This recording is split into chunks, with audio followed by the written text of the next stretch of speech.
Pada part 3 kali ini saya akan membahas dari laporan income statement sampai dengan post closing journal. Yang pertama saya akan membahas income statement. Apa itu income statement? Income statement adalah laporan untuk mengetahui apakah kita laba atau rugi.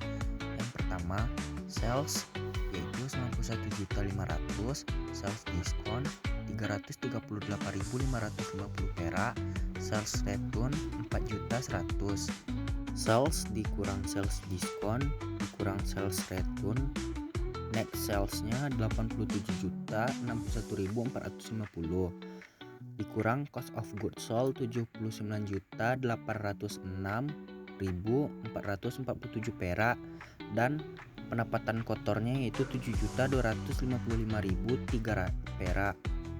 Wages ancillaries 10 juta, water, telepon, elektris expense 500.000, supplies 1 juta, bad debt expense 1.083.450, depreciation expense equipment 785.000, depreciation expense building 3 juta ditambahkan, dan hasilnya 16.368.450 perak.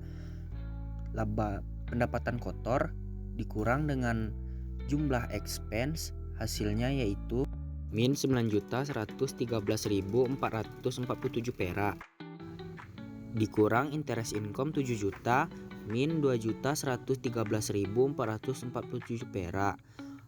Other expense, rent atau loss sales vehicle 14.800, bank service charge 250.000 dijumlahkan min 2.113.447 perak ditambah min 15.050.000 sama dengan min 17.163.447 perak.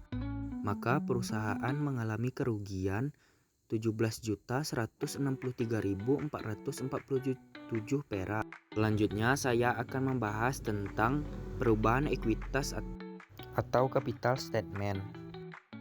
Kegunaan dari capital statement adalah untuk mengetahui apakah equity kita bertambah atau berkurang.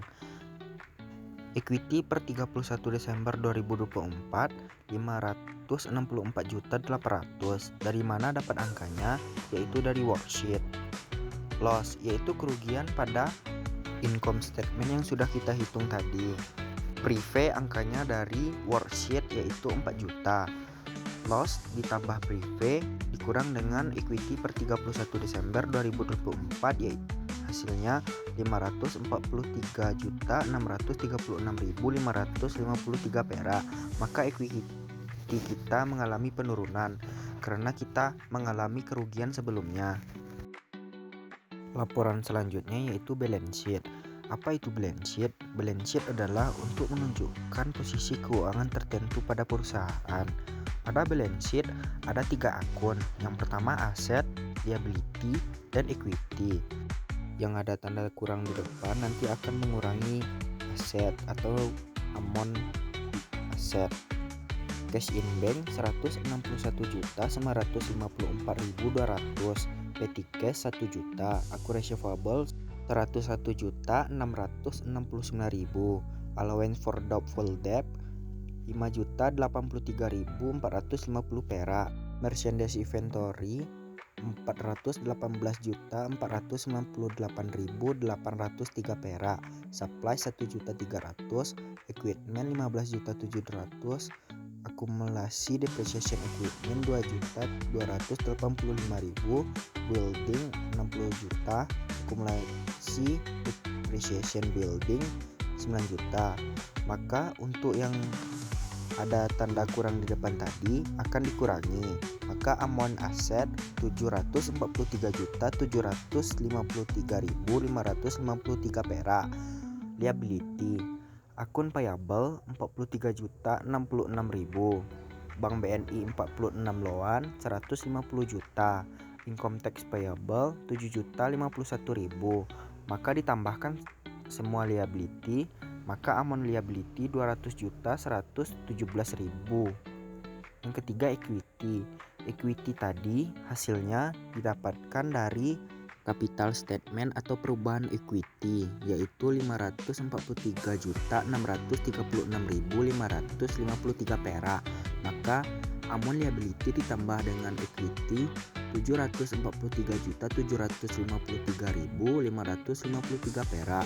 Maka untuk keduanya yaitu seimbang atau balance. Selanjutnya saya akan menjelaskan tentang closing journal, yaitu jurnal penutup. Closing journal untuk menutup akun 4, 5, 6, 8, 9 yang awalnya sales di kredit sekarang ditutup di debit, yang awalnya sales diskon, sales return di debit sekarang di kredit.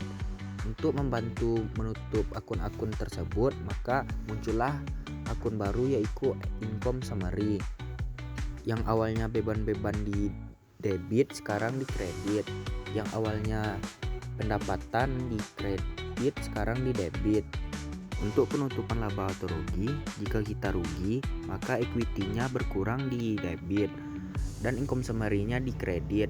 Jika kita laba maka income summary-nya di debit, equity-nya di kredit.